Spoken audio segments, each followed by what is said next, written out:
Tamara.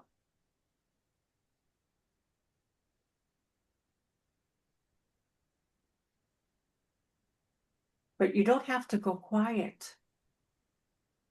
Everybody goes quiet right before. It is time to begin. We greet all who joined in. The morning calls with quiet grace. We find our voice. We find our place. A single step, a daring glance. The soul expands when we take a chance. So take a leap, defy the doubt. Let courage be what we talk about. With open hearts and minds enhanced, welcome friends, it's time to take a chance.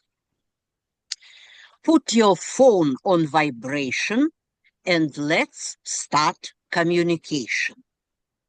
Your unnecessary actions can be looked at as distractions. Let them stay behind the scene. For a moment, turn off the screen. If you don't want your face to show, it's no problem. Just let us know. Be ready for impromptu speaking. Today, I will do the picking. Dear guests, it might be you asked to comment impromptu. Time to start. You've taken places. What joy to see your smiling faces.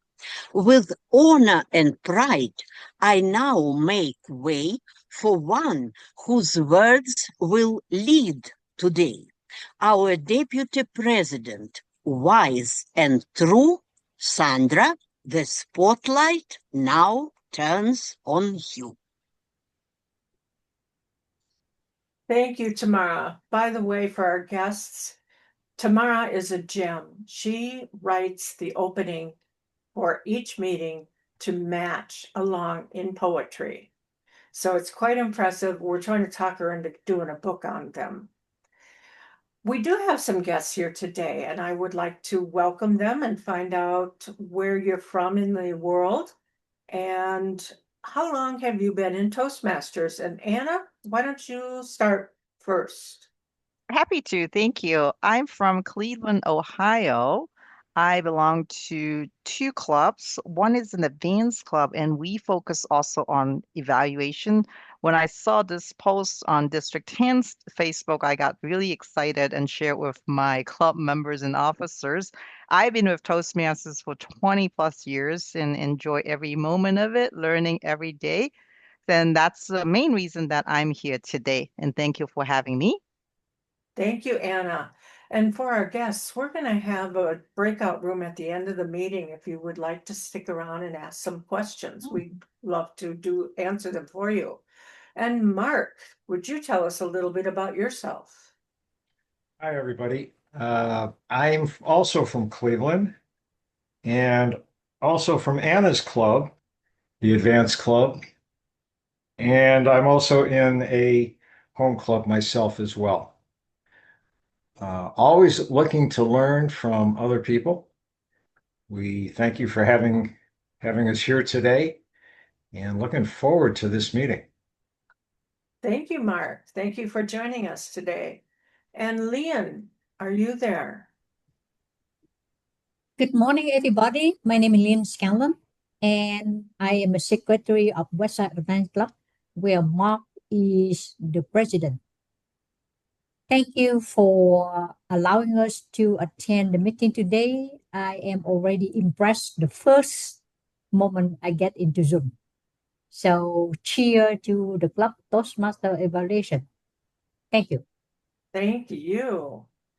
In the chat, I've put in our agenda as well as a couple other sheets of paper. We'll get to them later. But I do have some member announcement. First of all, Trudy's going to hate me forever, but it's her birthday. So let's give Trudy a cheer. Happy birthday. And Happy also, birthday. I'd like to welcome our newest member, Mike. And Mike, where are you from in Canada, I believe? Yes, now I'm based in Victoria, BC, Canada. Thank you. Thank you.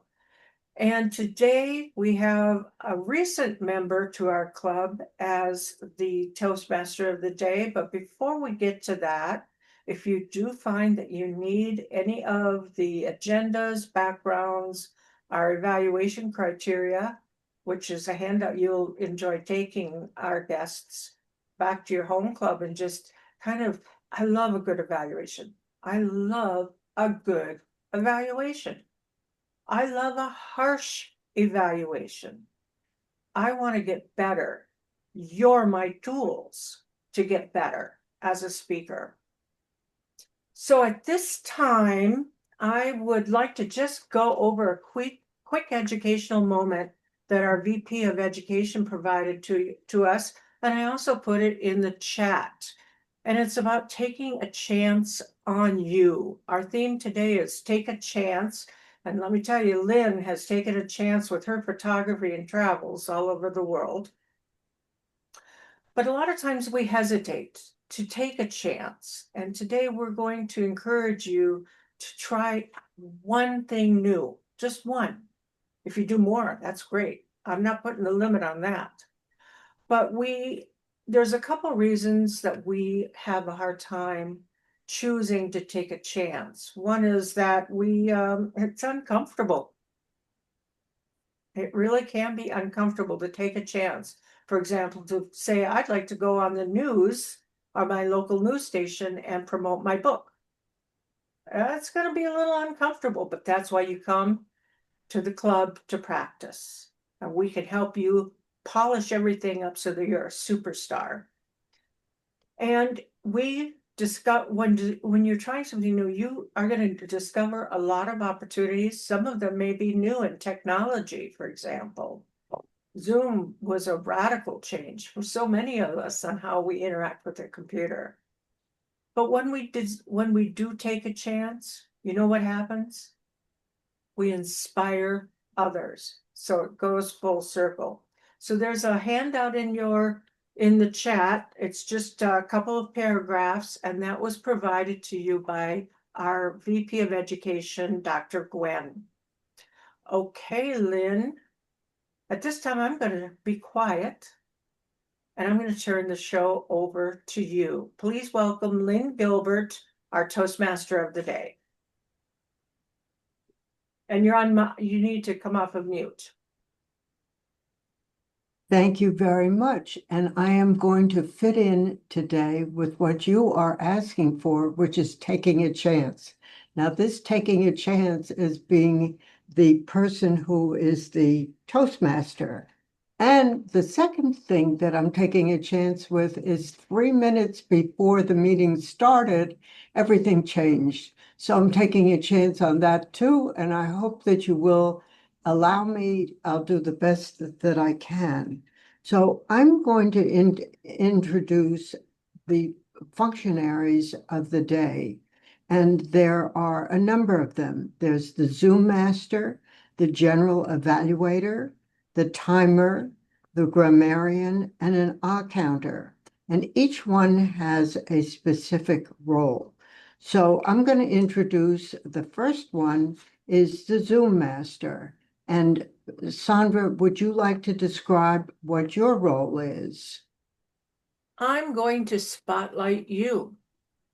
When you're a speaker, evaluator, table topics master, and so forth, we want to see your face for your presentation and your responses.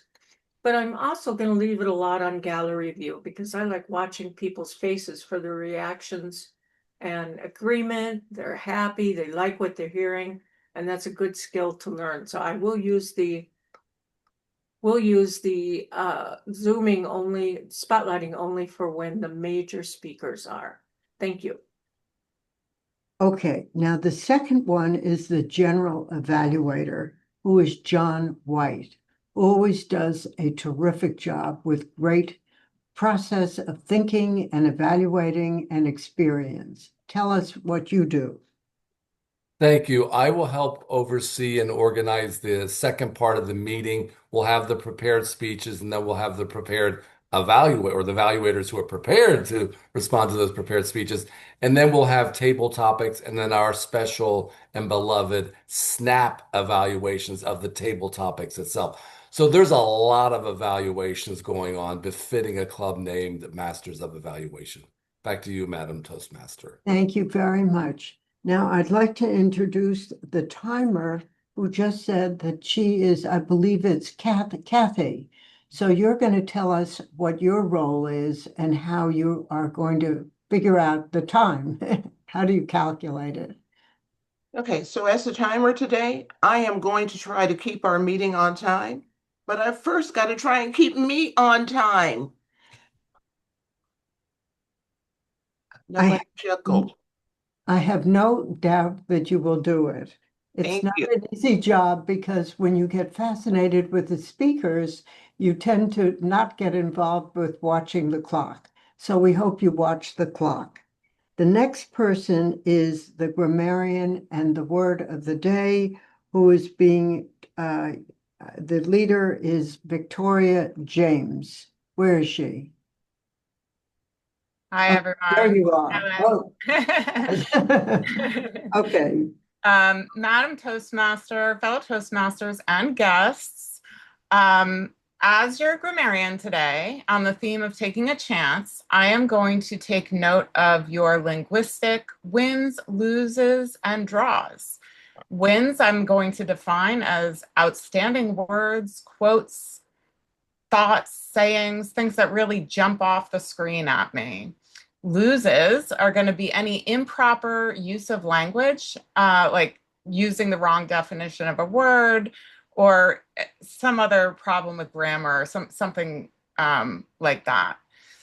Draws, I'm going to define as linguistic crutches. So I'm not going to do the traditional counter, only an obvious distracting crutch for that particular speaker. I'm going to introduce the word of the day now, putting it in the chat. The word of the day is embark. Definition is to begin a journey, to make a start, to engage, enlist, or invest in an enterprise. And an example use of the word is before you embark on a long distance walk, make sure you are well hydrated. Everyone is encouraged to use the word of the day, weave it into your speeches, your table topics. I'm going to be keeping score, and at the end of the meeting, I will give a grammarian report, including the notes on your language usage and the word of the day counts. Thank you, Madam Toastmaster. Thank you. That was a wonderful analysis. Now, the next person who is going to talk is about an evaluator. The evaluator talks about the path that somebody's taking, the purpose, the level, the project, and what did they want an evaluation on. So the first person who is doing an evaluation is John Graham. And I'm going to introduce John. Where are you? Okay. Well, wherever you are, come. Okay, good. So you're going to introduce Mike Zong. Would you share with us what you are going to tell about him? Yes, Mike is working on a pathway called Presentation Mastery. He's on level 1, and the specific focus of what he's going to be doing is vocal variety and body language. So I will be looking during the speech to find elements that incorporate vocal variety and body language, along with pace, tone, pitch, all the components that go to a good speech. So thank you. That's what I'll be doing. So that is wonderful. Now I'm going to introduce our speaker, Mike Zong. Where are you? Okay. Mike is going to do a speech called Lost and Found. And he's a storyteller who knows a thing or two about unexpected adventures. He's going to share a story about getting lost and finding comfort in a most unlikely place during travel. So he is embarking on a journey that we can all learn from. Where are you? There you are. Okay, good. So I've introduced you.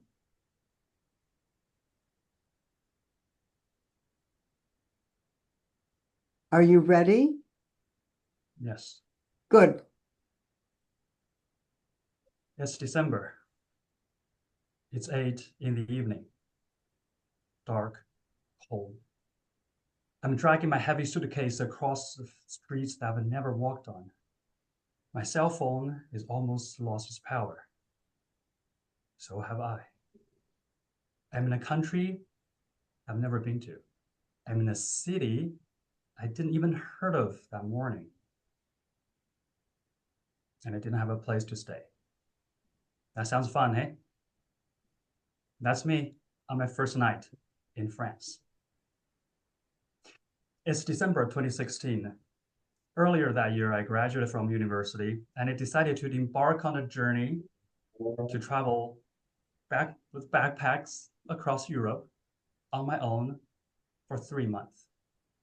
Yes, 3 months. By December, I've already been to a few countries. I sleep on overnight trains. I try couch surfing. I eat probably too many cheap sandwiches, and I walk 40 minutes to save a €2 metro ticket. And here is my travel advice, fellow Toastmasters. If you don't have money, don't travel. The cheaper you try to travel, the more tired you feel after. And here I am finishing up my journey, my trip in Belgium, in Brussels, Belgium, and get ready to fly to Paris, France. The last stop before I end my trip in Europe and fly back home to China. Yeah, guess what? I was made in China. And then when I'm this tired, I miss home. I arrive at the Brussels International Airport, ready to fly to Paris. And I look at this flight board. My flight isn't there. Did they cancel my flight? I look at my ticket again. Oh, it turns out I'm at the wrong airport. Can you believe that? Have you done something stupid like this? It turns out that Brussels has 2 airports. And of course, the right one, the one I'm supposed to be at, is not across the street. It's not even in Brussels. It's 30 kilometers away. Oh my God. I run to the ticket office. I jump on the train, and then a bus, and then another bus. All the while dragging my suitcase like I'm training for the Olympics. And it also feels like I'm in a low-budget action movie. Mission not possible. By the time I arrive, the plane is already up in the sky without me. I realize I also missed the cheap Airbnb place in France.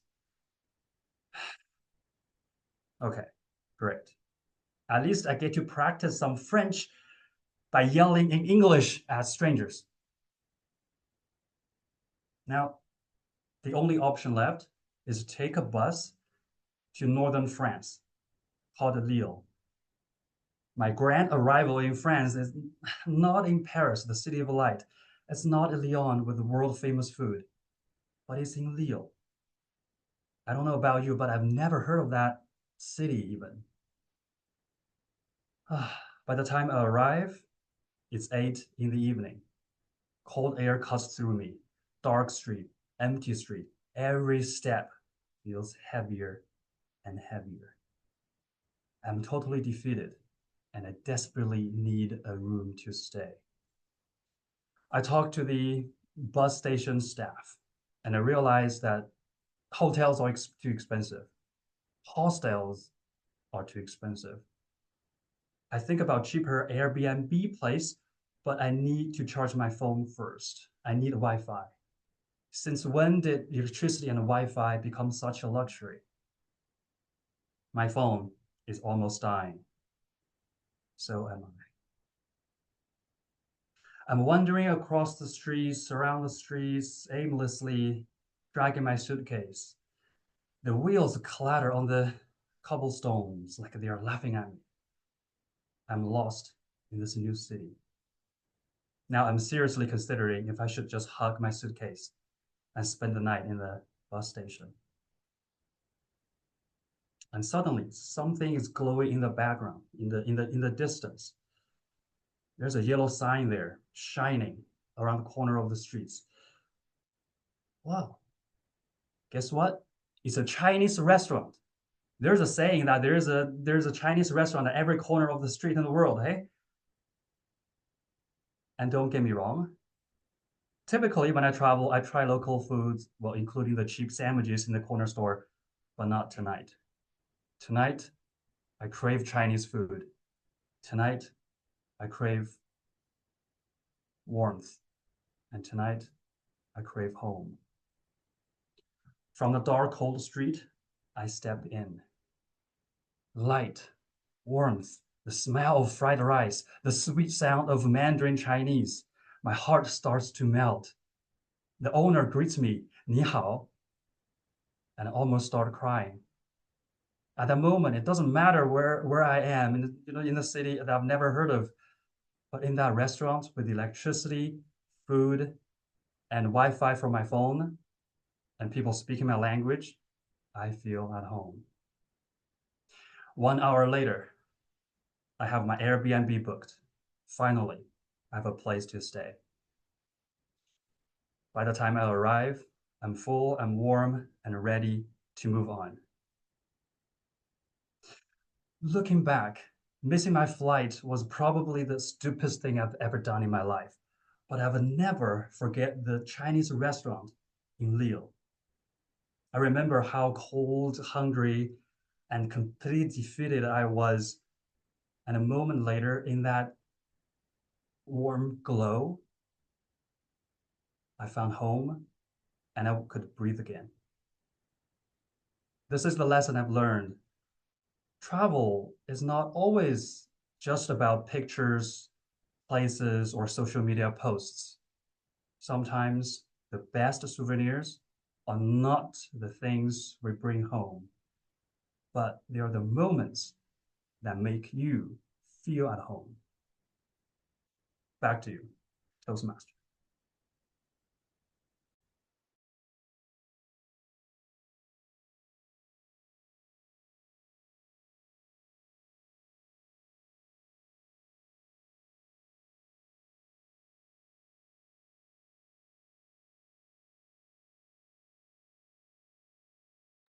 Lynn, you're on mute. I didn't realize. Listen, Mike, it was an extraordinary speech, and I can sympathize with you. I've been in similar, it's awesome, and I could see how well you looked that you came through.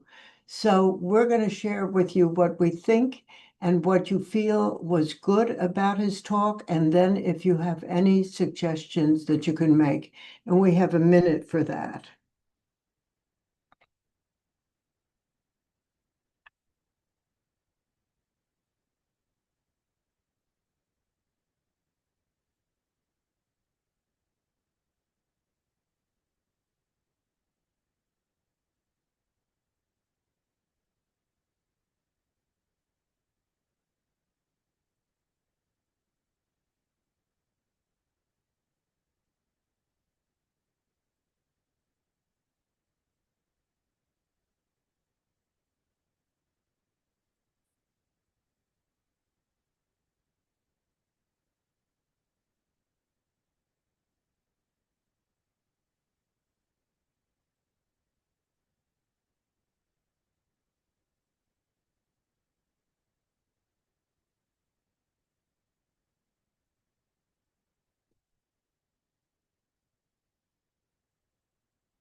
Okay, now we are, let me just check time. All right. We are ready for the evaluation of the next person, and the role is filled by David Thompson. David, are you available? David?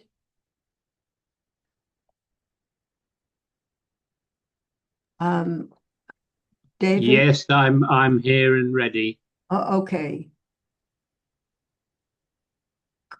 Would you give us an evaluation of the talk that is going to come, that you're giving now?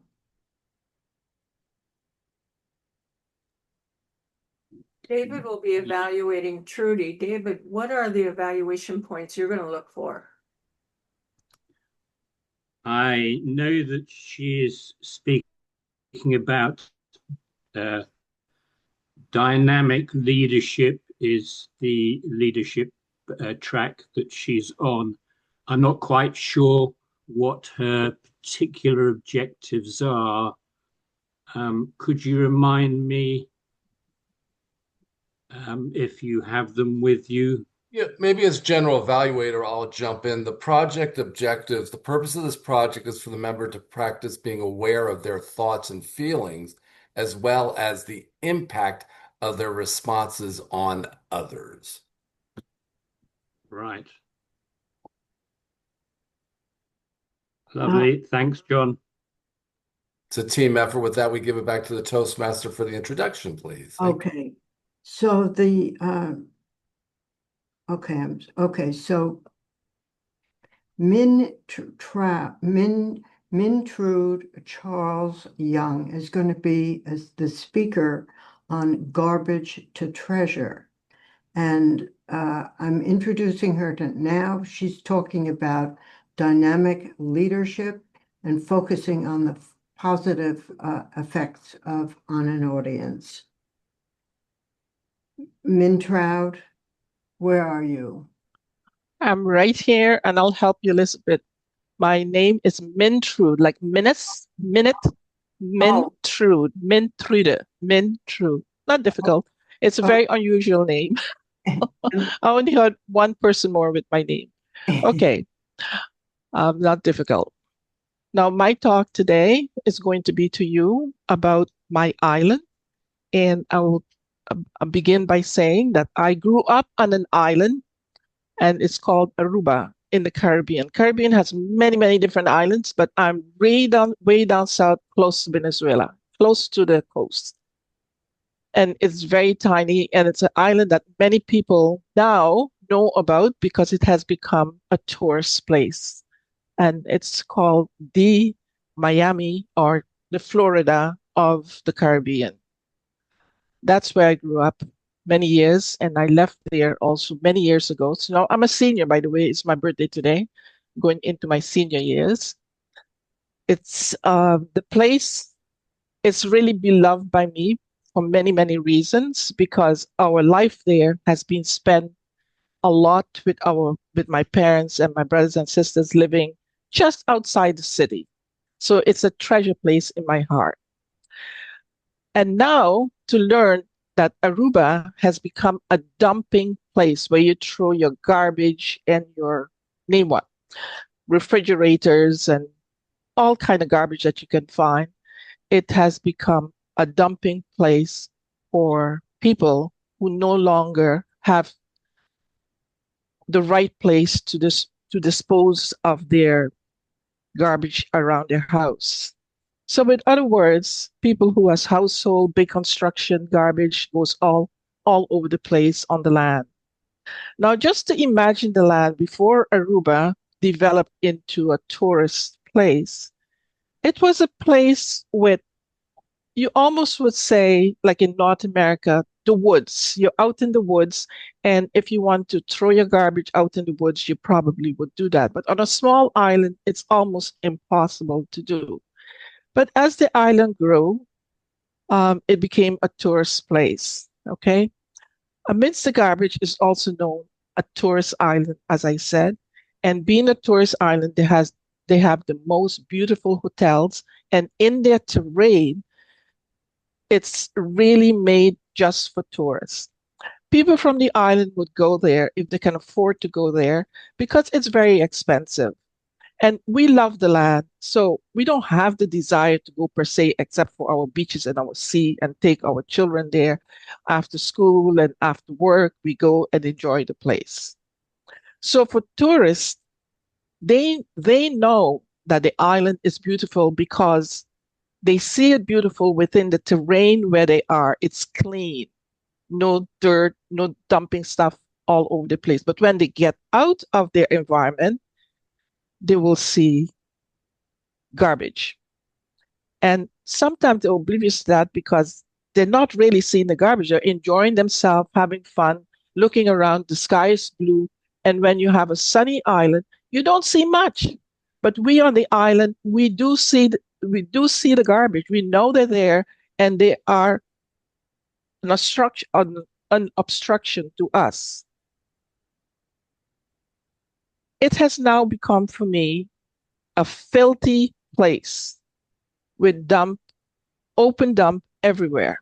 And what makes it so important, I immigrated to Canada. And when I immigrated to Canada, I always return back home once a year. And it was a promise I give to myself and my people. I will always return home because it is a beautiful place. There's hardly any crime, and people love to spend time doing family things together. And it's a place of my heart. As I said, it's one of my dreams. And the other reason why I love to be able to go back later on would be the winter is becoming harder and harder. As you know, I'm a senior. My birthday today. I'm now officially a senior, very aged person. And when you live in these countries, it becomes really cold. And you know, somewhere else, it's nice and warm. So you want to be in a sunny place where you can swim in the sea every day and enjoy yourself. But I also love Canada because I made this place my home in many ways because I married a Canadian. I have a family. I have a daughter, 2 grandchildren. So I'm kind of torn between a hard place and a soft place in my heart. So I need to be able to spend my time here with my family and also at home. But I also developed something that I really like. I love to garden. And I thought one of the things I can do is buy a piece of property for later on in my life. And probably I bought it before I got married, okay? So probably later on I can return there. Now, once I got married, I said, what am I going to do with this place? I might have to sell it. And I was lucky enough to get it in the northern area of the island that is highly developed into tourism. However, my piece of property is in a cul-de-sac among the islanders. There's no tourists in there. It's all local people, and it's a beautiful, beautiful spot. And not too far off from that, 7 minutes to the beach, and you have new development that has taken place. It's the highest developed area of the island. So my land will become commercially very, they would want to have it. If I want to sell it someday, I can make money. But I would never do that. So the neighbors around were asking me when I go down on holiday, I always visit them. What are you going to do with this land? Why did you buy this place? We need land for people to build their homes here. I said, I will be building a homestead here with tropical trees and plants of this area because that's what I do back home. And I show them pictures of my garden and my environment here. So they thought, oh, that's good. She always come back. So it's probably, as she said, when she retires, she will come back in. As I said, the spot was amidst a population of community people that accepted that with love because they know I'm a person of the land. I'm a Nerubian, so they would love to have me back and love to entertain the fact that I would maintain the land. A desired area to be peaceful and quiet and also share with my husband and my daughter's family, etc. So eventually they have also seen the land and they decided, oh yes, we would like to go back there with you when you are there on holidays, etc. So it was a very, very difficult position to be in. But anyway, I said to them, I want to develop it into a homestead and explain to them. But in that same neighborhood, as I said, it was mainly local people, but we have new neighbors that came in, and the new neighbors was right beside me. And that new neighbor bought beautiful piece of property that was right beside me, and they decided they're going to establish a little bit more grandiose place for themselves. So they start cleaning up and dumping all the stuff on my land. Guess what? The neighbors thought Trudy needs to know this. They start taking pictures to let me know that things are happening on my land. And I was kind of really sad about it because I didn't really want trouble, and it's not something we do. So I needed to be very careful how I approach this neighbor and to keep the peace. So in order to do that, I needed to have the phone number. I called and I said, listen, this is what I heard is happening. And if you have done that, would you don't mind cleaning it up because it's comes from you? But you don't know that, they said to me. You have no idea that it comes from you. So therefore, we are not cleaning it up. It could come from any other neighbor. So what I had to do was establish my position. And it kind of hurt me because I had to expose what I had, and I had pictures that could show how they were dumping the garbage, and it's coming from them. So once I showed them the picture, they realized, oh, the neighbors are informing her about this. So by seeing that, they knew they had to do something about it. And it was kind of troublesome because they still insist they would not do it. I learned a little bit more about this lady. She was very influential on the island. I said, listen, I speak the language, I'm from the island, and I can take it to the newspaper. I can take it anywhere I want, and you will be affected in that community. You would no longer be loved by that community, and they probably would slowly, probably wish you out of that community. So you know what happened? In the end, they decided we will clean it up. And they did clean the place up, and it became the treasure spot for me, from garbage to treasure. And to this day, I love it because I'm turning the place into a homestead with local trees and everything I can put there. And everybody loved the idea, and I shared it with them, and everybody's very happy. And I, especially, I'm very happy. I was afraid at first, but making the change was very difficult, but I did step up to the plate. Back to you. Thank you very, very much. We're going to take a minute so that we can do an evaluation for Mintrude and let her know about how wonderful it is that she achieved what she wanted. So please take a minute.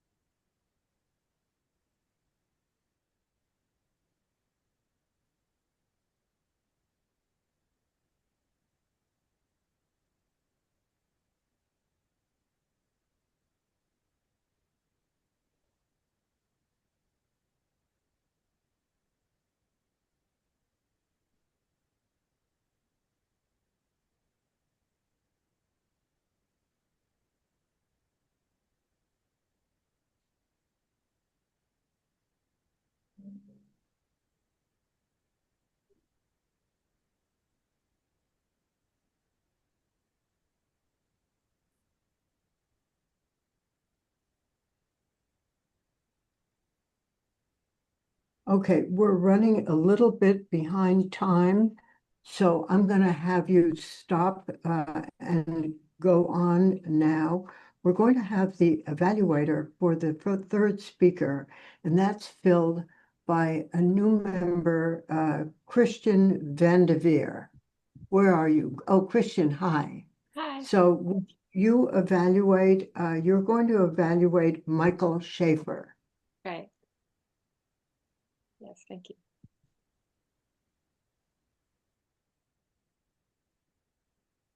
Take off your mute. Your mute is on. Okay. You want me to evaluate? Yes, you're going to tell us what you're looking for in evaluating. Okay, sorry. Yeah, that Let's talk. Sorry, yes, thank you. He sent me something. So I'm sorry, this is my first time doing it, so I'm a little Don't bit. worry. Me too. We're in the same boat. I'm looking forward to evaluating Michael. The purpose of the project you wrote is to practice skills needed to connect with an unfamiliar audience. So it's a 5 to 7 minute speech on a topic that is unfamiliar to most of us.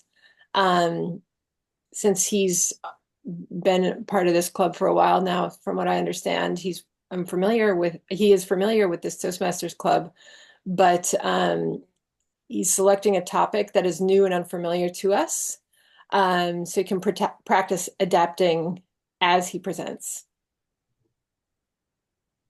Thank you, Kristen. And I'm going to introduce now Michael, and he's going to give a talk that is called Love Who. He said some people are envious, and some are more than that, which we all know. And what can you do about it? And he said, no, really? What are we going to do about it? So we would all like to know, what do you do about it? Share with us. Michael, you're on now. Thank you, Madam Toastmaster. My brother gets the word from his company to take the stairs down to the sidewalk for a fire drill. Something about a fire across the street. When he gets downstairs, what does he do? He calls his girlfriend, and she starts giving him instructions. She's full of opinions. She says things like, listen to me. You can't trust people. They don't know anything. They don't care about you. And if we go out to eat, she sends her dinner back at least half the time. She's not a Karen. Her name's Carmel. She is not one of my favorite women my brother has dated. He's milling around with his coworkers. They're just looking at each other. There's some smoke, but not from his building. He gets the all clear from his company to go back upstairs. And Carmel starts in. You don't know the problem. They just want you to go back to work. The hell with them. Just go home. He starts to argue, but she keeps yelling in his ear. Go home. Go home. Go home. So, nice guy that he is, he does as he's told and walks the 5 short blocks back to his apartment, takes the elevator up to his floor, gets in his bachelor apartment, looks out his picture window just as the second plane hits the South Tower.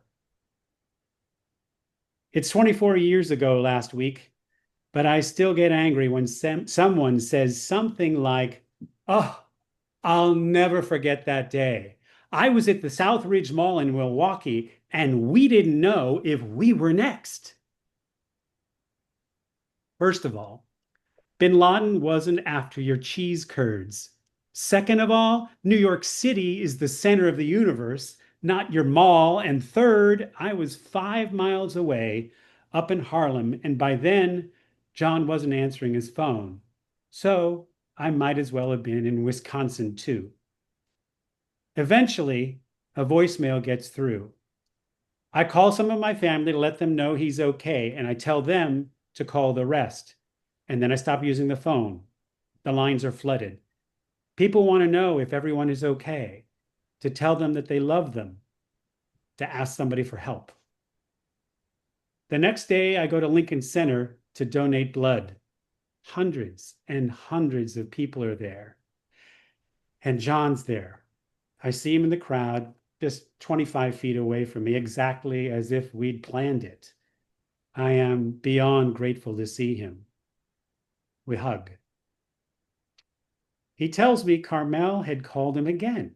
She had said, get on your bike, do not take the subway, and get up to my place on 81st Street. Go! She ended up putting him up for a month until it was safe enough to go back to his place. I am glad that she was his girlfriend that day. I'm glad he didn't marry her too. Later that day, I prayed at a candlelight ceremony. I asked for compassion in our response. But I thought to myself, we're coming for you, you bastards. A trainer I know who gave regular seminars at the famous restaurant in the North Tower said he stopped going to funerals of people that died in the attack. It just got too hard, he said. He stopped going after his 80th. Sometimes you run out of compassion. But I found some in the city. Bus stops filled with photos of the missing. People held doors for each other, smiled, made eye contact. It was quieter. People were nicer. New Yorkers were nicer. It was very strange.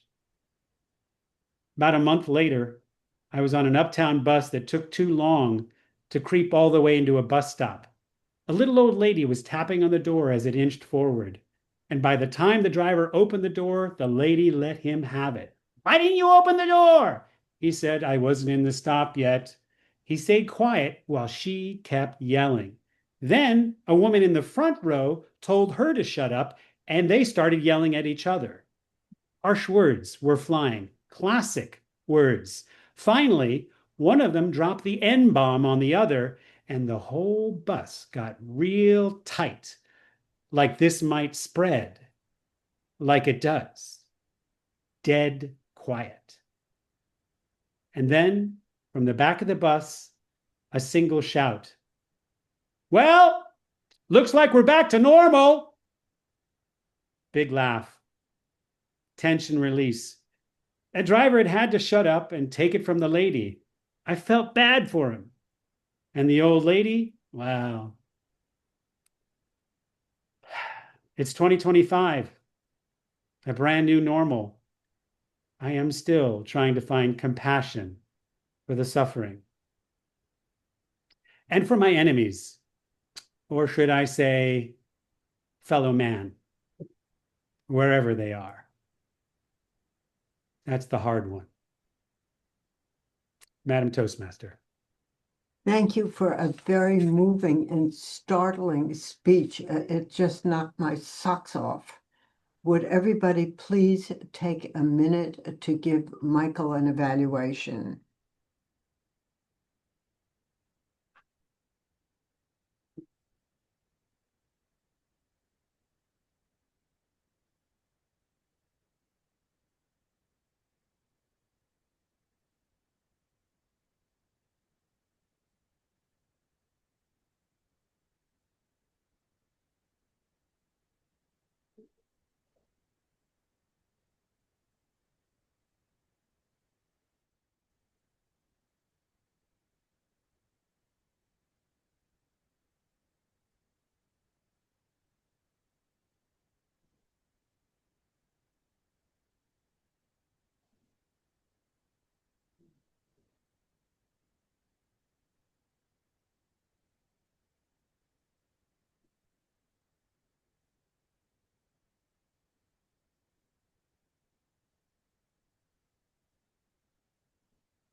Okay. Let's see. Now, the next person is, I'm going to hand it over to the general evaluator, who is John White, and he's going to evaluate our whole meeting, the talks, the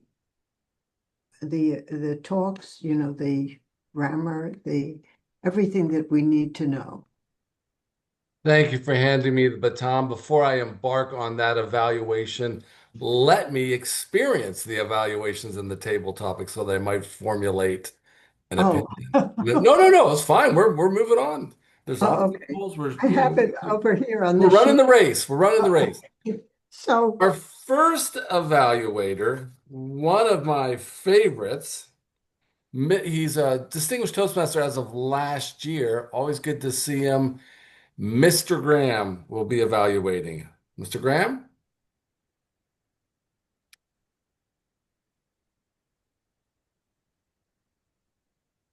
Well, first of all, Mike, that was a great example of the use of both gestures and vocal variety in a speech. That was your focus, and you did extremely well. You embarked on your speech by taking us to a dark place in Paris, setting the stage as you arrived, in overseas for the first time, I believe. In any event, that was a wonderful way to start out. It drew my attention and probably everybody else's right into your speech.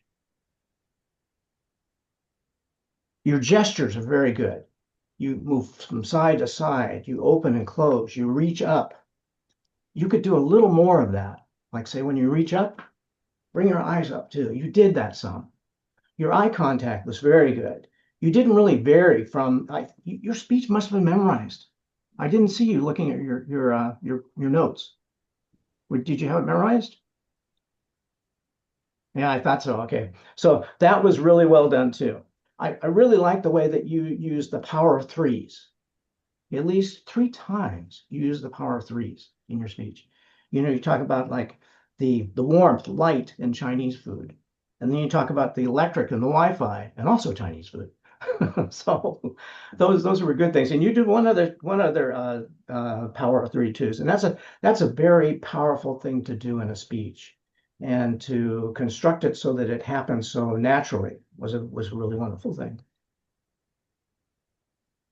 I like some of the themes that you gave us, some of the things to think about, like if you don't have money, don't go. Mission impossible. I like these things that you drew out from other contexts. Your fingers were well placed. You did things with your fingers that really made us kind of look and notice what you're doing. Your clarity was great. Your eye contact, like I said, was good. And your vocal variety was also very good. Your gestures could have been even more pronounced, though. I said, like up here, you could do a little bit more of that. You did like up here, you were looking, but you could have made it more pronounced.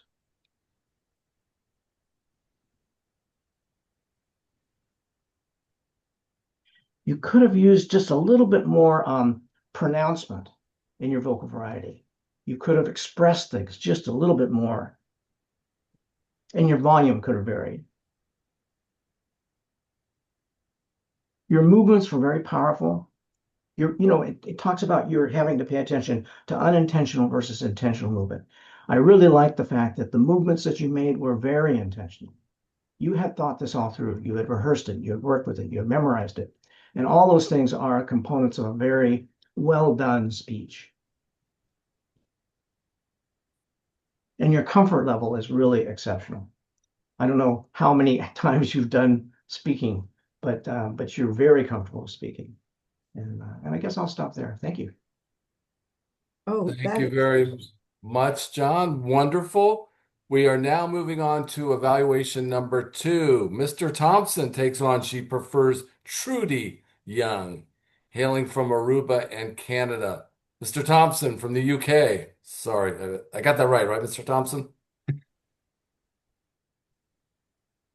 David? Mr. General Evaluator, ladies and gentlemen, and anyone else who cares to be listening in to this wonderful, masterful storyteller.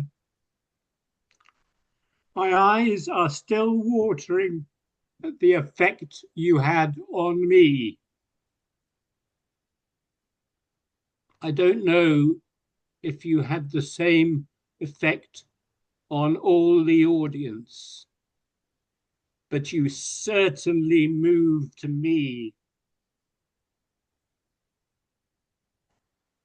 I cannot think of such a speech that has moved me so much. I have seen you develop your skills so much over the last year. And today, we were treated to a wonderful speech that described so strongly the tussle inside you, the pull of your heart in different directions, and how it felt to see the garbage in your own garden of your heart. What could you have done differently? Only two things, I think, could have helped. I think you were clever at asking rhetorical questions, at asking us to think how you felt. But I think you could have done that a little more often, a little more strongly, to make us feel as you did, to think how we would feel at the same time.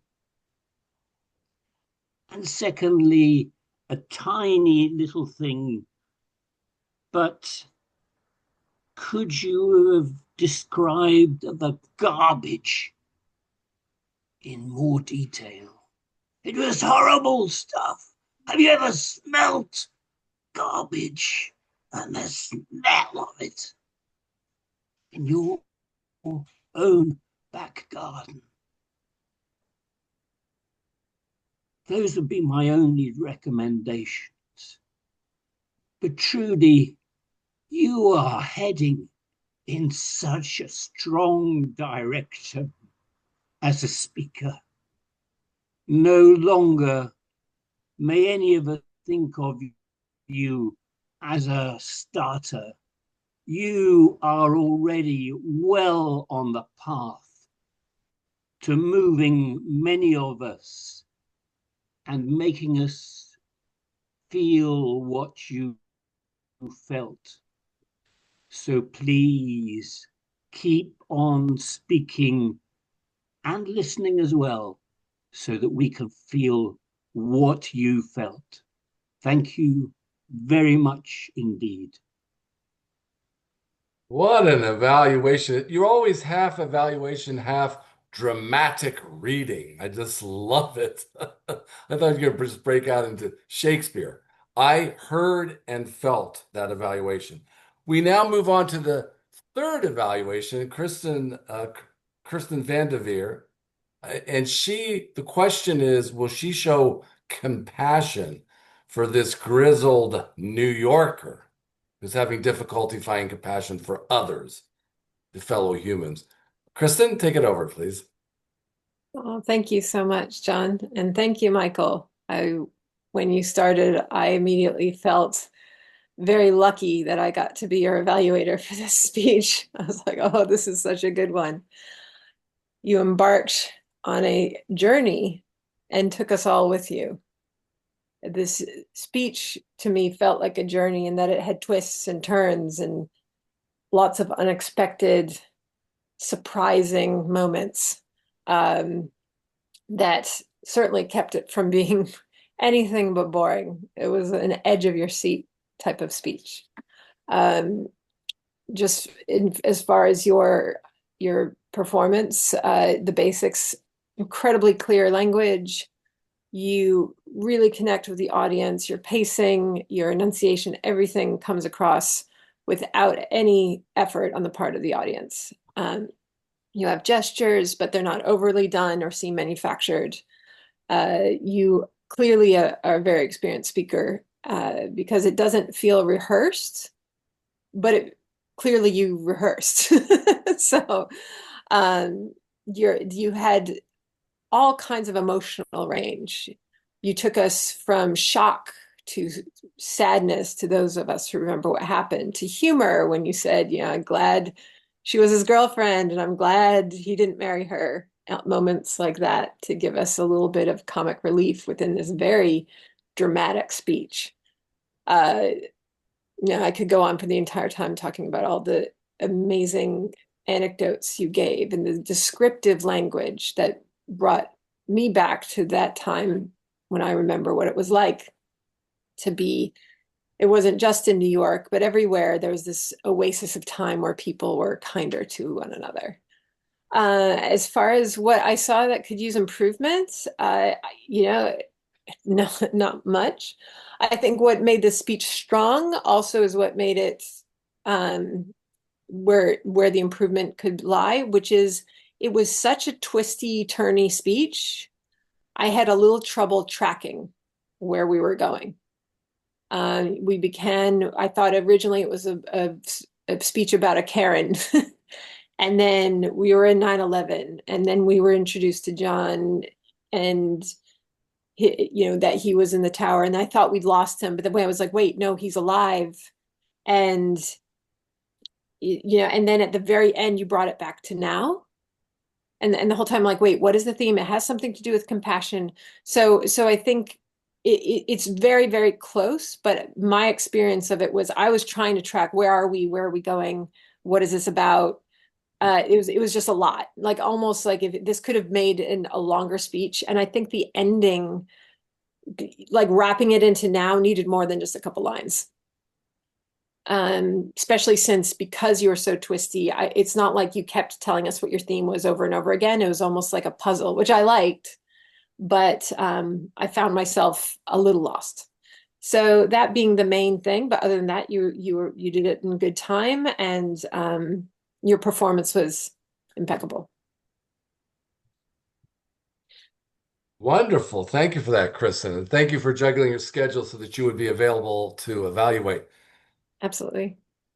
Madam Timer, we're a little late in time. Maybe you could just put the timing results for our 3 evaluators. Note that we had 3 speeches and evaluations. That's what we're trying to do on a regular basis.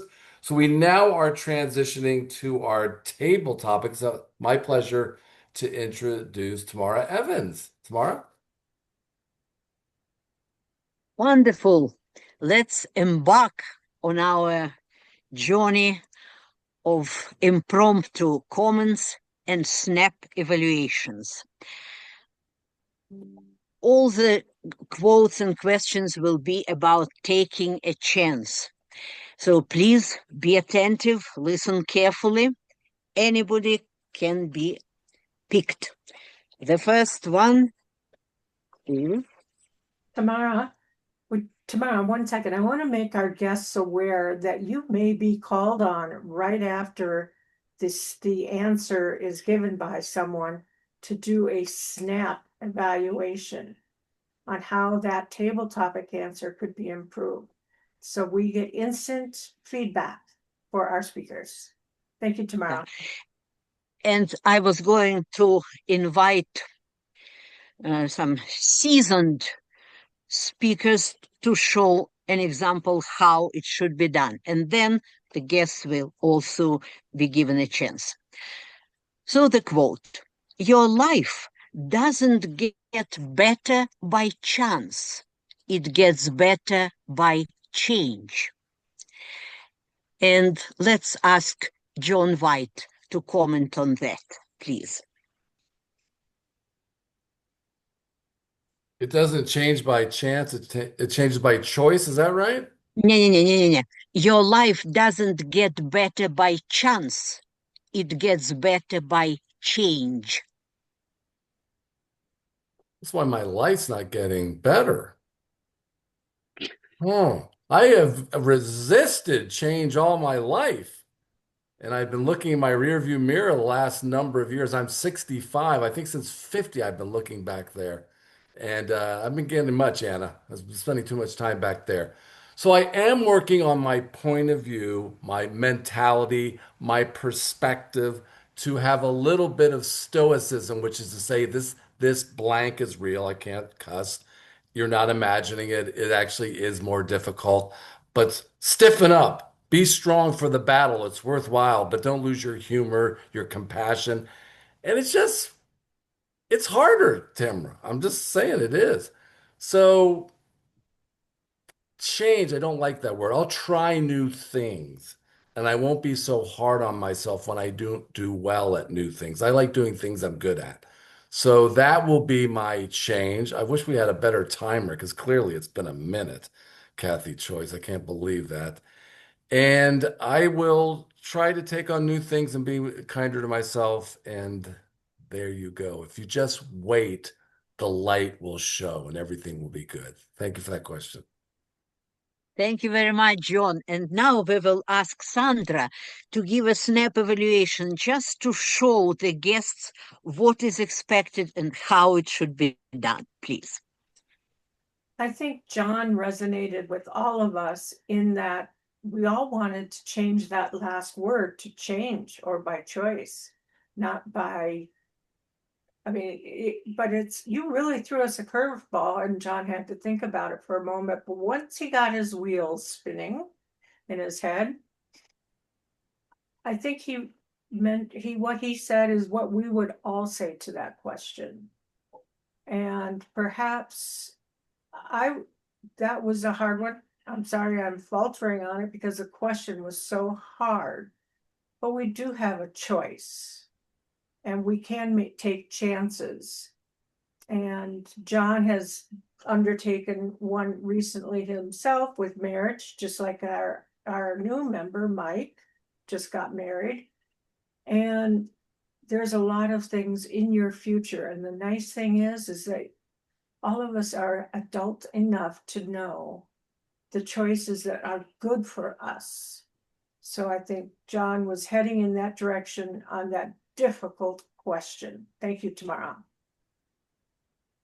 Thank you very much. That was a brilliant example. Both of you showed how things are expected to be done. And now the second quote. A second chance doesn't mean anything if you never learned the lessons of your first mistake. So if you are lucky enough to be given one, make it count. Anne, could you please comment on that? Oh, Lynn? I would love to answer that. Okay. I always happy to see volunteers. Okay, let's save I Anna, didn't know and you Anna asked. will get another one. I'm sorry, you asked somebody. I didn't hear who you asked. I didn't want to interrupt. I didn't hear. Probably the person didn't hear either. So it's okay, Lynn. Please take the floor and answer if you like the question, please. Okay, I would love to answer this because I think that we learn from our mistakes, and that is, for me, the most important thing. And unlike John, I'm always taking chances all the time, which is a little bit crazy. I had a thing happen where I photographed somebody, it was Ruth Bader Ginsburg, and a magazine called to ask me if they could use it on the cover of their magazine. I think it was called, I forget the name of it. And I said, yes, that would be possible. And she was going to pay me a large amount of money. And normally I only get about $250 if I'm lucky. So then she said at the end of the conversation, could we use it in our magazine online? And I said, sure. I said, how many do you reach? She said, 37 million. I thought, oh my God. So I called my lawyer and she said, no, this is the amount of money you should get. It's double the amount. So when I called her back, the moral is I didn't get either.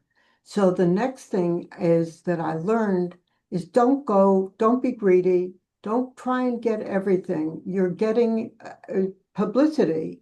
So when somebody called me to use my portrait of Nevelson in Venice, I said, and he said it would be used in posters. I said, don't go for the money. I said, you're going to get it all over Venice. And I learned my lesson. So the big lesson is I got what I needed in life is learn from your mistakes. And that was a terrific lesson. Thank you very much. Wonderful. And now we will ask David to comment, to give a snap evaluation on that. David, you still with us? Oops. Okay, Thank can't you. hear David. Oh, David here. Wonderful. Please, David. I was amazed and delighted that Lynn immediately seized on this subject, even if perhaps it might have been for somebody else, but who cares? Lynn, you have this remarkable ability. I saw it a couple of weeks ago when you led us through our program to come up with simple yet deceptively difficult questions. And this time you dived straight in and told us a story of your own, which was entrancing, but simple and very clear.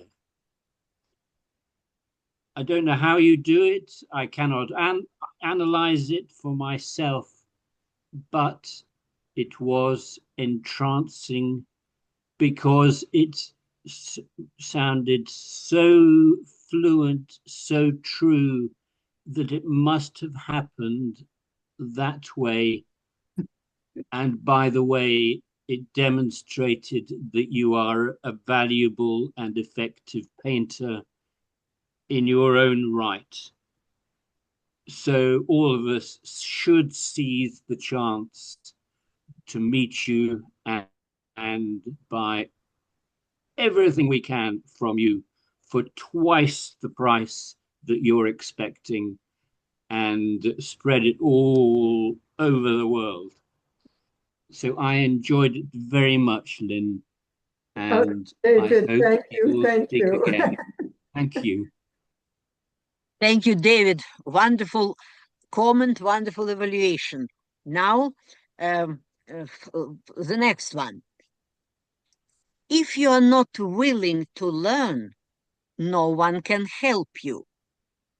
If you are determined to learn, no one can stop you. And this quote we will ask Anna to comment on. Thank you, Madam Table Topics Master. I think we can all relate to if we're not willing to learn, no one can help you. And if you're determined to learn, no one can stop you because we're all Toastmasters. We are taking valuable time out of our very busy day, stuck here on the screen with a group of people who are determined to learn, determined to get better. And that is a perfect example of when you are determined to learn, even you're thousands of miles, kilometers apart, we can still find a way to learn from each other. And yet, if you are not willing to do it, doesn't matter if they come to your house and host a Toastmasters meeting, you're not ready to do it and you will not open the door for people. I'm very thankful for my experience at Toastmasters. So I thought this is a very thoughtful quote and question. And I'm happy that I can use my Toastmasters experience today, joining people from all over the world on this tiny screen here, learning from each other, learning your techniques, and learning how you conduct a meeting. So thank you for the very thoughtful quote, Tamara.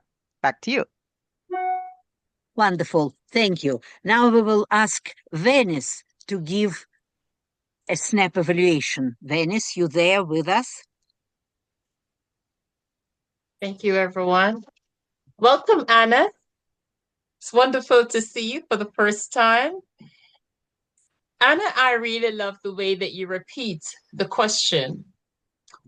And by repeating the question, it refixes within our minds what we should be focusing on. It helps us to also understand that the question can be taken into various ways, but for you, you put it in a perspective of the two thoughts or two minds, what we struggle with, our willingness and our reluctance. I love that of you, that you've given that.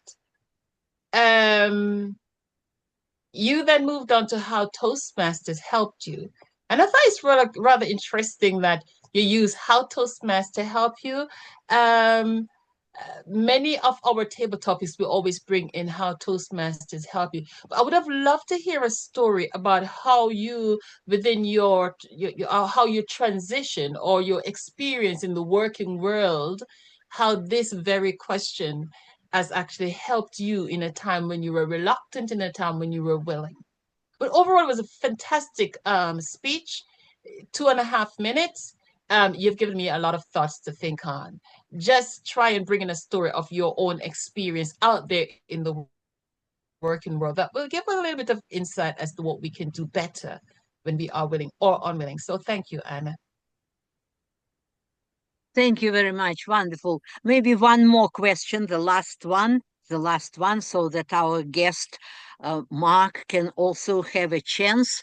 The quote is this: "You cannot go back and change the beginning, but you can start where you are and change the end."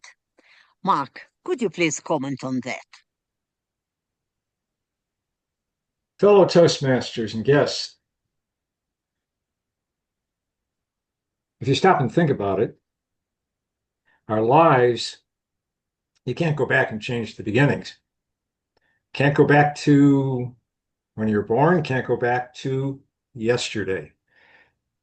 Every day is a chance to change. And I try to think of that, especially since I've been retired and trying new things. I've been in Toastmasters much longer than I've been retired. But I've learned from everybody how to change what my thinking, how to reinvigorate the direction I'm going. One of the things that helps me is Toastmasters and people like our Vice President of Education, Anna. I learned so much from her every time we get together. And I learned something from everyone here today. We have an opportunity every day to start anew. Every day we get out of bed and we say, thanks for another day. And we can change where we're going in the direction we're going to set. You have brains in your head and you have feet in your shoes. You can take the direction. You can go any direction you choose. I also like Dr. Seuss. Thank you for that question. Thank you very much. And now we will ask Victoria, our grammarian, to give a snap evaluation. That will be the last thing we have time to do. Please. Oh, thank you, Tamara. Mark, you have really great stage presence. I get the feeling that you've done theater or something like that. Your timing is really good. You just have a really good presence, even in this little Zoom window. Your speaking it was inspiring. It was fun. You started out with some good, really relatable points. You know, we can't go back and change the circumstances that we were born into. I think everybody feels that. My only criticism is as I was listening to you, and this could be actually more of a criticism of myself, is that I lost track of what the question was that you were answering, and that's perfectly okay. I think that sometimes is desirable. Like if you're a politician, that would be actually desirable. So again, thank you, Mark, and thanks, Tamara, for the question. Wonderful. We had a great session and we are all inspired with the idea that life always offers us another chance. It's called tomorrow. Thank you, everyone. And back to you, Madam Toastmaster. This has been an extraordinary meeting of very intelligent people who have had a great variety of experiences. And what makes it special is that it's so faceted that we can each learn from each other, from the travel, from Michael, your experience about with your brother and something that happened that you can look at things two ways, that, you know, it's terrible to have a girlfriend like that, but on the other hand, she saved his life.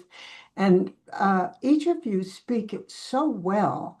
And it's the cadences, like where's Mark, uh, uh, the young man from China who spoke so beautifully and who told a wonderful story with the cadences. I think that we are lucky to be part. I feel grateful to be part of a group that has such a high standard and that makes everything come together. The meticulous attention to doing things on a timely basis, that we each fill the same slot, that John, you stepped in for me because I couldn't, I had an old schedule and I'm trying to follow the new one and you were able to take it over. So it's a support group that is wonderful. And I think now that we are at the end of, are we at the end of our meeting now? Or, Almost, but thank you for prepping us for near end. We will have a couple of reports. The timers report, we could oh, just, I'm sorry. no, we're good. We can have that in the chat if you don't mind, Kathy. Our word grammarian, could you embark on your report, Victoria James? Sure can. So yeah, this was a great session. I'm going to start with the wins, the loses, and the draws. So the wins were outstanding linguistic usage. I chatted some of these to the speakers. Mike is not with us anymore, but hopefully he'll hear it on playback. The cell phone almost lost power, so have I. At the end of his speech, he circled back to the same theme. At another part, again, showing an intuitive sense of poetics and rhythm, he said, the dark street, empty street, each step heavier and heavier. Like Lynn was saying, we have this cadence of a poet going on here. So on the one hand, we're seeing very, very strong command of the English language. I did chat these to Mike as well. English is a second language for Mike. And so I just pointed out a suggestion to work on enunciation and be careful of dropping words like the and sometimes mismatched tenses. Trudy, love the strong words, the contrast visually between words like sunny, tourist, Florida of the Caribbean, and garbage, filth, dumping. This was a very interesting and emotional, controversial speech. I felt the emotion and the fear of confrontation. So love that. And Michael, yeah, I laughed when you said, I'm glad he didn't marry her too. That, again, was just a very relatable point that Kristen already commented on. And the Wisconsin cheese analogy, I didn't write down exactly what you said, but what occurred to me was the contrast between everybody being traumatized in their own way and those of us who had literally friends and family that we were waiting to hear from, people who had run from the debris, people who were in buildings talking on the phone with us. So my family is from that area. So I kind of think I chatted to you. I got a little stunned by the whole speech. So it left me a little bit speechless. And finally, on the word of the day, I have to confess I've been very derelict in my duty as grammarian today. I think it was because of the emotionality of your speeches. I did write down Mike, Lynn, John, and Tamara. And because of my deficiencies in my role today, please, everybody who used the word of the day that I missed, give yourself a participation trophy on my behalf. Thank you. Great. Thank you very much. We already had the timing report. A lot has been said. I don't know what I can add to. I will just say this as general comments. Timing is a thing. While there are many people that have a fear of speaking, there's others like me who have a fear of stopping speaking. Say it, know what your role is, know what the timing is. It can go a little long, and know what message or call to action or what is it that you want us to feel. We know it because we know the story in our head. We have to pull that out so our audience can understand what we're trying to do. So I just want to share that. On the evaluators, Mr. Graham, very detailed, and you gave some suggestions on how Mike could have improved in talking about more movement, more emotion. In fact, Mike and I exchanged comments, and he talked about he wanted to be connected with himself. It was a little bit of that. I would like you, when you're offering areas for suggestions, to actually give an example.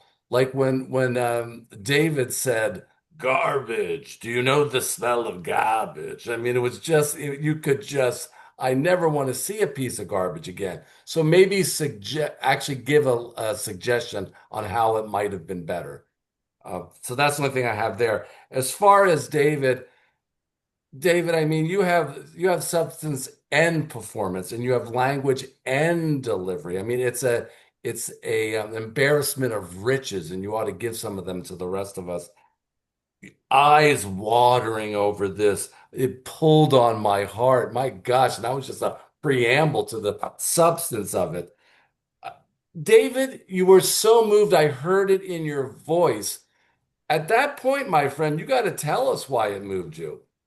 I mean, we heard it, but what was it about it? Go that next. You're right there. We're all crying. We got our tissue out. Give it to us, baby. Tell what it was. That reminded me of mom or whatever it was. I felt like it was so personal that you didn't go to the final yard. And Kristen, you did a wonderful job in detailing why Michael's speech was so good. I know it's good to give suggestions on how to improve, but I also think it's valuable to say, I don't know what was missing, but it was a lot of twists and turns, and I don't quite know that I knew what the meaning of the speech was. I mean, that was good enough for me. Michael, just a comment on the evaluation, I do not come from the Midwest, but when you said what you did, I felt it as a wedge, an unnecessary wedge. Whereas yeah, I know the whole country, the whole world was blown away by this, but I lived in New York. My brother worked at the. Do you know what I mean? It's okay to make the point that you felt it more viscerally and it was more relevant, but it was dismissive of the Midwest in my mind. Maybe because I look like I come from the Midwest. Anyway, that was my comment. It was, oh, and also on the format. We had three speeches. I think it worked. We had to juggle the format to have the evaluations right after the speeches. Evaluators, did you feel you had sufficient time to prepare? Because I kind of liked that format. We did it to accommodate people's schedules. Any evaluators have an issue turning it around so quickly? John? Or all evaluators? John Graham, you had sufficient time?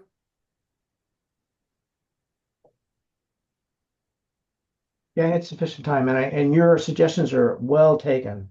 I could have given some good examples. I should have done that. Thank you. Okay. And David, you're ready no matter what. You don't need ample time. Just breathing is preparation enough. So that's my comment. I thought it was a great meeting. I was happy we had guests. I'm a Cavalier fan because of by a friend. So welcome, Anna. I'm sorry that your friend had to leave as well. So turn it now back to our president, who will wrap up the meeting. Sandra? Thank you. I would like to hear back from Anna as the other guests have left, but you've been to a lot of Toastmaster meetings today, and they usually ask, what'd you think of our meeting? I changed that question to, what did you learn today? What I learned today, it's a very well organized, well run meeting. You truly live up to your name, Masters of Evaluation. You even the general evaluator evaluates the evaluators. So that was something in the SNAP evaluation. That's a part I'm going to take it back to my club. I love that SNAP evaluation. You pick someone to evaluate the table topics. I thought that's brilliant. Never seen it before. I love it. So that's something I learned, take it to my heart, and would take it back to my club. Thank you very much. Now, I want us all to take a moment so that Vicky can see this on video. Let's give a cheer for Vicky Trabosh, our president. She is now Lieutenant Governor of, John, what is it? I don't know. It was a big thing, like lieutenant government of the entire Europe, UK or something. So yes, she's I'm making it up. Go ahead, continue. I'll let you know what it is in a second. okay. She's a great speaker and does a lot of wonderful speeches, and she just opens up her heart and her knowledge and her caring for the world with us. So let's all give Vicki a cheer.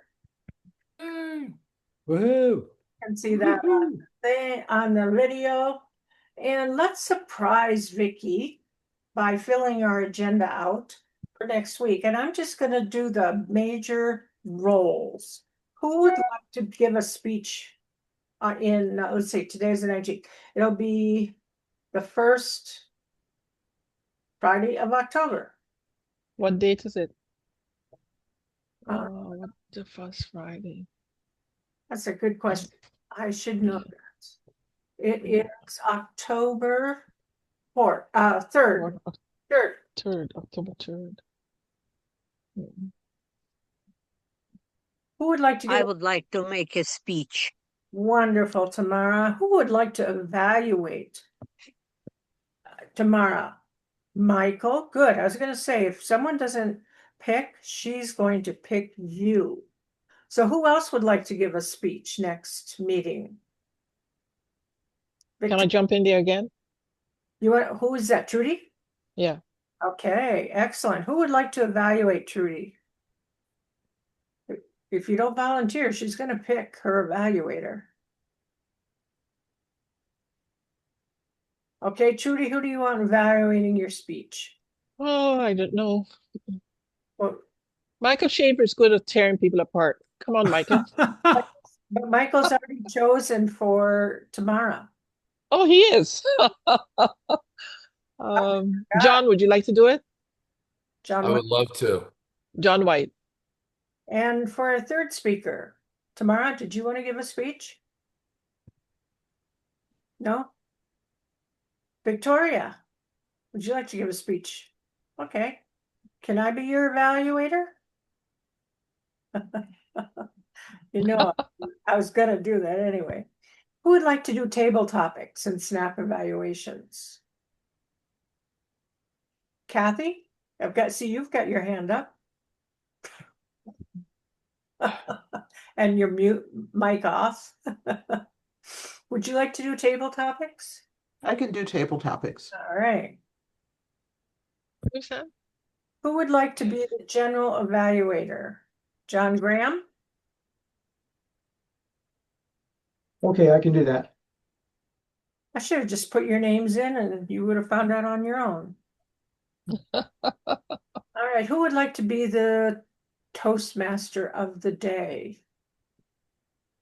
And you get to pick the theme for the meeting and everything. I can't come next time. I'm sorry. So I'm not offering to do anything. But I wish I was going to be there. Well, maybe I'll fight Vicki for it. How's that? Oh, dear.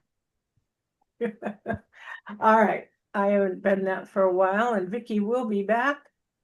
I will go ahead and fill these in on the agenda, and then we'll have our supporting roles available for you to fill in within the next week or so. I do want to remind you that we're going to meet with, if Anna's available, we have a membership room to go into, and you can chat with myself and Trudy, who is our Vice President of Membership. And any other comments about anyone would like to make before we close?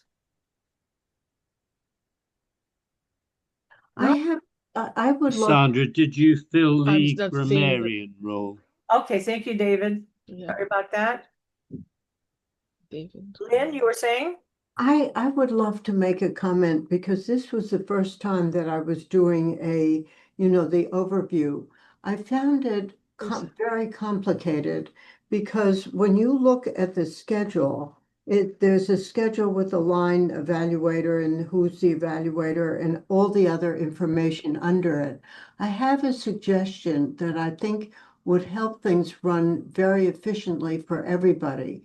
You have a schedule like a train schedule with the time on one side, and then in the next column, who's doing it, who's the evaluator, who's the timer, because when it's written, you have the evaluator under the person who's doing the speech, but it's not written out in the time. It's like you have to, zip back and forth to see, okay, who's the evaluator, who's doing the timer, and this way you have a second schedule. It's like a train schedule.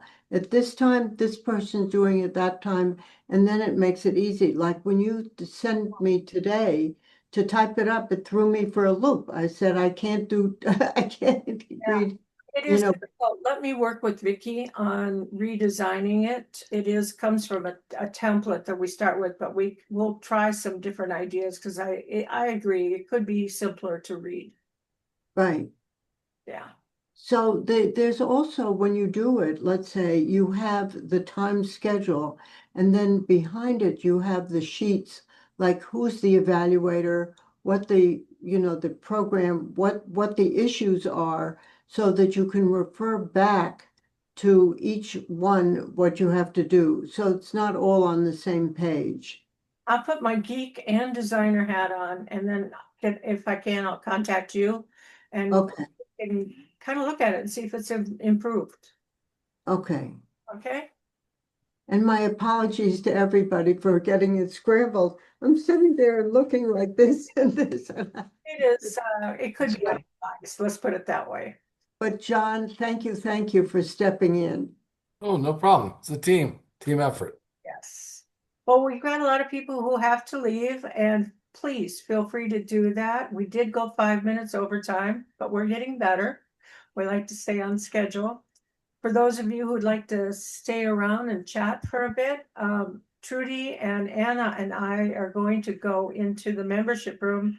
I did make. I don't see it on the list here, Sandra, to go into the membership room. You will in a moment. Okay, thank you. And then John, I've made you co-host, John White, in case anybody wants to just stick around and chat with John. Okay. Okay. And with that, I officially close the meeting. Great to see you, Kathy Choice. Good Thank to be you for seen, and renewing it's your good to be dues. seen. Excuse